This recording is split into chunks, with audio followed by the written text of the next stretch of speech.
안식일에 눈먼 자를 고친 예수님을 공격하기 위해서 바리새인들은 시각장애인이었던 사람을 다시 불렀습니다. 어떻게든지 이 사람을 추궁해서 예수님의 죄를 드러내려고 했습니다. 24절을 보십시오. 이에 그들이 맹인이었던 사람을 두 번째 불러 이르되 너는 하나님께 영광을 돌리라. 우리는 이 사람이 죄인인 줄 아노라. 바리새인들은 그 시각 장애인에게 하나님께 영광을 돌리라 이렇게 말했습니다. 이 말은 옳은 말처럼 들리죠. 모든 사람들이 하나님께 영광을 돌려야 하는 것이 당연하지 않습니까? 그러나 바리새인들이 이렇게 말한 이유가 무엇이었습니까? 그 이유는 예수님을 죄인이라고 정죄하기 위함이었습니다. 예수라고 하는 사람은 죄인이니까 현혹되어서는 안 된다고, 그러면 하나님께 영광을 돌리는 것이 아니라는 말을 하려고 한 것이었습니다. 그러나 이 시각장애인은 바리새인들에게 아주 놀라운 이야기를 했습니다. 25절 말씀 같이 읽어보겠습니다. 대답하되 그가 죄인인지 내가 알지 못하나 한 가지 아는 것은 내가 맹인으로 있다가 지금 보는 그것이니이다. 그는 예수님이 죄인인지는 알지 못하지만 분명한 한 가지 사실은 지금 자신이 본다는 것이었습니다. 이 시각장애인은 율법과 복음의 차이가 무엇인지를 분명히 증언하고 있습니다. 자신은 율법에 대해서 잘 모르기 때문에 예수님께서 하신 일이 죄인지 아닌지는 잘 모르겠다는 것이죠. 그러나 그는 분명히 복음의 능력을 경험했고, 그래서 앞을 보지 못하던 자신이 지금은 또렷하게 본다는 것이었습니다. 율법이 죄인인가 아닌가 하는 논쟁을 불러일으키고 있는 동안에 복음은 놀라운 치유와 기적을 일으켰다는 것이죠. 율법에 얽매인 신앙은 답도 찾지 못하는 논쟁에 빠지게 되지만 복음은 지금 우리의 삶에 놀라운 능력으로 나타나게 된다라고 하는 것을 말씀하고 있습니다. 바리새인들은 다시 그 시각장애인이 어떻게 눈을 떴는지를 물었습니다. 27절에서 그 사람은 왜 이미 말했는데도 듣지 않았느냐 이렇게 답답해했죠. 혹시 무슨 일이 일어났는지를 듣고 그들도 예수님을 믿으려고 하느냐고 반문했습니다. 그러나 28절에서 바리새인들은 오히려 그 시각장애인을 욕하면서 자신들은 모세의 제자, 즉 율법의 사람들이다 라고 하는 것을 강조했습니다. 29절 보십시오.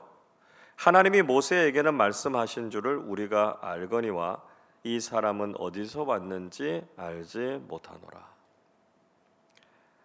모세의 율법에 얽매여 있었던 그들은 도무지 예수님께서 어디서 왔는지, 그분이 누구신지를 알지 못했습니다. 그러자 이 말에 대해서 그 시각장애인은 의아하게 생각했습니다. 그렇게 영적인 일에 대해서 잘 알고 있다고 자처하던 유대 종교 지도자들이 이렇게 놀라운 일을 하신 예수님이 어디서 왔는가 하는 것을 알지 못한다라고 하는 것은 말이 되지 않는다는 것이었습니다. 그들은 율법에 대해서 해박했고 신앙과 관련해서는 가르치기를 잘하던 사람들이었는데 어떻게 이 일을 모를 수 있느냐라고 하는 것이죠. 그 시각장애인은 자신이 율법에는 문외한일지라도 하나님께서 어떤 일을 하시는가라고 하는 정도는 알 수 있다 이렇게 말했습니다. 자, 31절 말씀도 같이 읽어보겠습니다.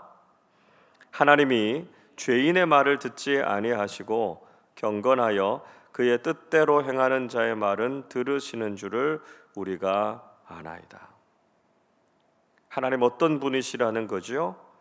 하나님은 죄인의 말은 듣지 않으시지만 경건한 사람들, 하나님의 뜻대로 행하는 사람들의 말은 들으신다라고 하는 것, 그 정도는 자신도 안다는 것이었습니다. 그는 33절에서 또 이렇게 이야기하죠. 이 사람이 하나님께로부터 오지 아니하였으면 아무 일도 할 수 없으리이다.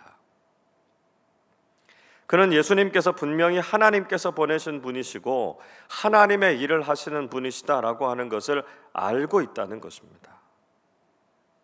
그러나 34절에서 바리새인들은 그 시각장애인에게 죄인인 주제에 자신들을 가르치려고 하느냐 이렇게 말하면서 그를 쫓아내고 말았습니다.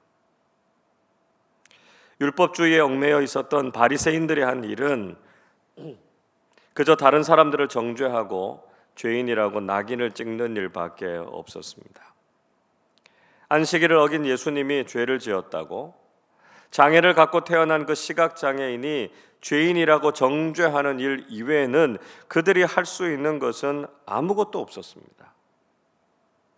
하나님께서 율법을 우리에게 주신 목적은 죄인으로 정죄하라고 주신 것이 아니었습니다.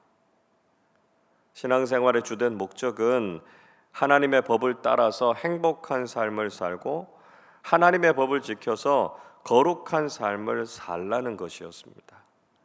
그러나 율법주의자들은 서로를 정죄했고요, 자신도 다른 사람들도 불행하게 만들고 말았습니다. 반면에 복음의 능력을 경험한 사람들은 달랐습니다.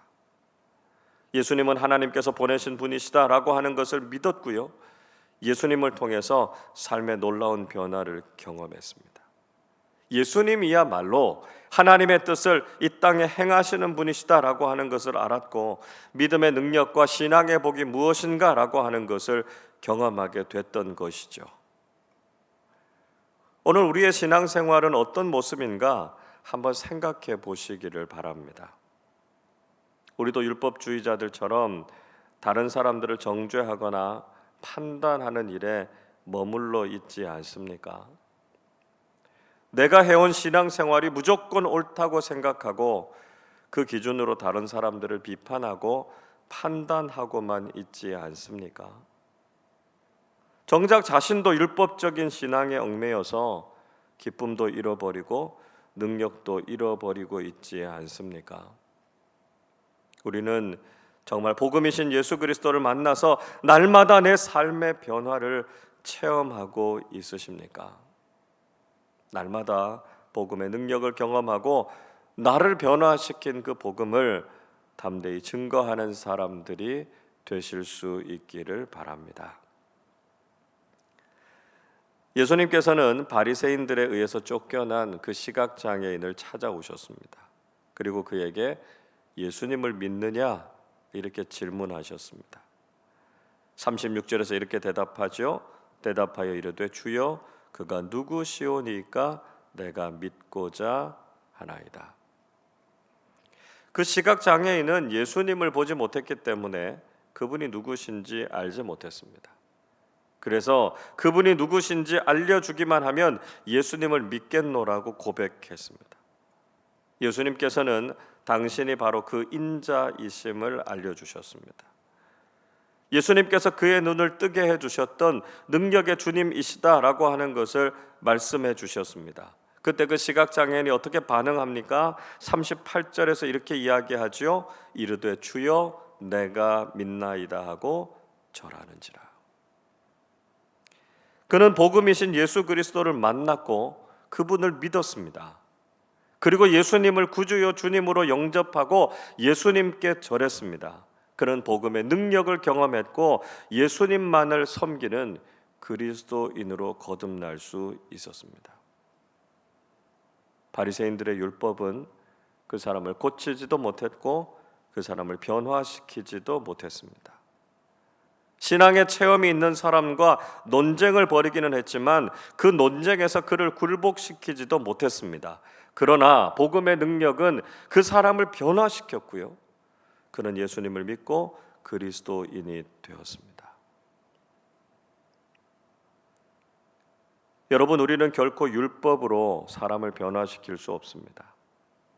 믿지 않는 사람들에게 성경 지식이나 교회 생활을 알려준다고 해서 사람들이 바뀌거나 예수를 믿는 것이 아닙니다. 오히려 이런 이야기만 하면 다른 사람들과 논쟁이 생기는 경우가 더 많죠. 중요한 것은 자신을 변화시킨 복음의 능력을 전하는 것입니다. 예수 그리스도가 누구이신지를 인격적으로 만날 수 있게 해야 한다는 것이죠. 그 사람이 예수님을 만나야만 변화된다라고 하는 사실을 우리는 기억해야 합니다. 그리고 예수님께서 그 사람을 찾아가셔서 예수님을 만나고 예수님을 통해서 변화를 경험할 수 있도록 그 사람을 초청하실 수 있기를 바랍니다. 진정한 심판자가 되시고 우리의 신앙에 대해서 평가하실 분은 예수님 한 분뿐이십니다.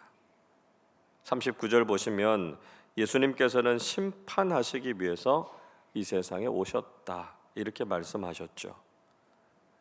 예수님의 심판은 보지 못하는 사람들을 보게 하시고 본다 이렇게 말하는 사람들은 맹인이 되게 하시는 것이다 말씀하셨습니다.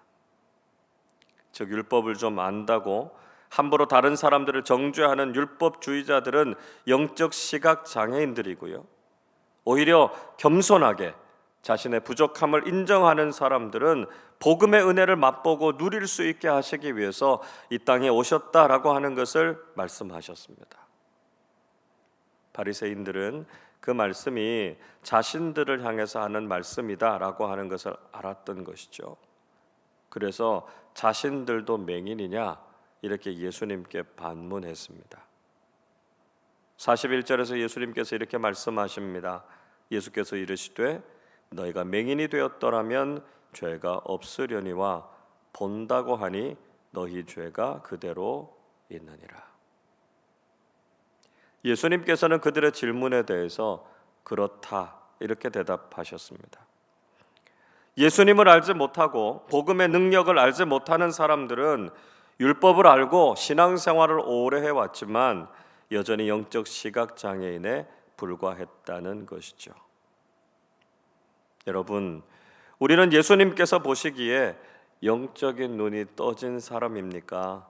아니면 영적인 시각장애인입니까? 우리가 얼마나 오랫동안 신앙생활을 했는지, 우리가 얼마나 오래 교회를 다녔는지는 중요하지 않습니다. 우리도 복음의 능력을 경험하지 못했고 그저 알량한 지식으로 다른 사람들과 논쟁하면서 비판하고 있다면 우리도 영적 시각 장애인일 뿐입니다. 율법적인 신앙생활에서 벗어나서 복음의 능력을 경험하는 사람들이 되실 수 있기를 바랍니다. 다른 사람들을 판단하는 신앙이 아니라 예수님을 만나고 믿음을 가지는 사람들이 돼야 합니다. 그래서 올 한 해 주님을 믿는 참된 신앙인으로 살아가실 수 있기를 바랍니다. 우리를 찾아오셔서 복음의 능력을 경험하게 하시는 그 주님을 만나고 예수 그리스도를 바르게 믿는 참된 신앙인으로 살아가는 우리 모두가 되시기를 주님의 이름으로 축원합니다. 기도하겠습니다. 사랑과 능력이 무한하신 하나님 아버지, 복음이신 예수 그리스도를 만나게 하시고 주님을 믿게 하시니 감사를 드립니다. 바리새인들처럼 다른 사람들을 죄인이라고 판단하고 정죄하는 신앙이 아니라 우리 자신이 복음이신 예수님을 경험하고 날마다 변화된 삶을 살게 하여 주옵소서. 그래서 우리가 체험이 있는 신앙을 갖게 하시고 복음이신 예수 그리스도를 바르게 믿는 사람들 되게 하여 주옵소서. 오래 신앙생활해 왔다고 자랑하거나 신앙의 지식으로 다른 사람들과 논쟁하는 것이 아니라 내 삶의 분명한 변화를 통해서 예수 그리스도를 바르게 믿고 영적인 눈이 열려서 거듭난 그리스도인으로 살아가게 해 주옵소서. 복된 명절을 잘 보내고 가족들과 헤어져서 집으로 돌아오고 있는 모든 교우들의 발걸음을 안전하게 지켜주시고 모든 교우들이 더욱 강건하게 해 주옵소서. 감사드리며 우리 주님 예수 그리스도의 이름으로 기도하옵나이다. 아멘.